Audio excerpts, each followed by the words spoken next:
পরিকল্পনা মতো প্রস্তুত করা যায়নি প্রথম সেমিফাইনালের উইকেট কিউরেটর। টি-20 বিশ্বকাপের প্রথম সেমিফাইনালে এক পেশে পরাজয় বরণ করছিল প্রথমবার সেমিফাইনালে খেলা আফগানিস্তান। ম্যাচ শেষে সমালোচিত হয়েছিল উইকেট। এবার ত্রিনিদাদ স্টেডিয়ামের প্রধান কিউরেটর কেন্ট ক্রাফটন জানালেন, পরিকল্পনা মতো প্রস্তুত করা যায়নি উইকেট। টি-20 বিশ্বকাপের উইকেট নিয়ে বেশ কয়েকবারই সমালোচনা হয়েছে।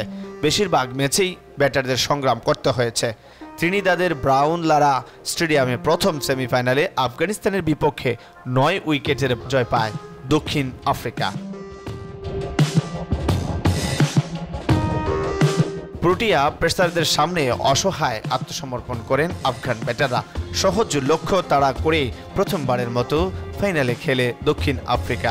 ম্যাচের উইকেটকে কাঠগড়ায় দাঁড় করানো আফগানিনের কোচ জোনাথন ট্রট।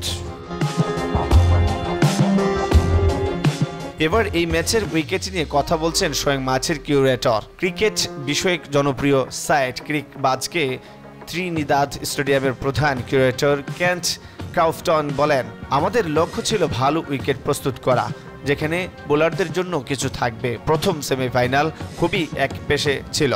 পরিকল্পনা মতো উইকেট প্রস্তুত করা যায়নি, বরং উইকেট পেস, বাউন্স ও মুভমেন্ট বাজে হয়ে গিয়েছিল।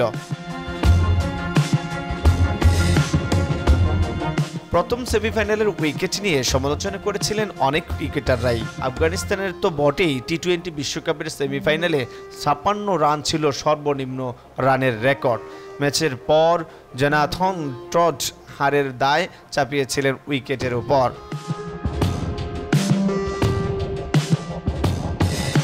ট্রট বলছিলেন, বিশ্বকাপের সেমিফাইনালে আপনি এমন উইকেট চাইবেন না, স্বাভাবিকভাবেই এটা ভারসাম্যপূর্ণ প্রতিযোগিতা হওয়া উচিত। আমি বলছি না এটা পুরোপুরি ফ্ল্যাট হতে হবে, যেখানে স্পিন বা পেস কার্যকরী হবে না। তবে ব্যাটারদের সামনে এগিয়ে খেলা এবং বল মাথার ওপর দিয়ে খেলা নিয়ে চিন্তিত থাকবে এমন নয়। আপনি আত্মবিশ্বাসী থাকবেন নিজের দক্ষতার পরিপূর্ণ ব্যবহারে। টি-20 পুরোটাই আক্রমণাত্মক খেলে রান করা এবং উইকেট নেওয়ার উপর টিকে থাকার উপর নয়।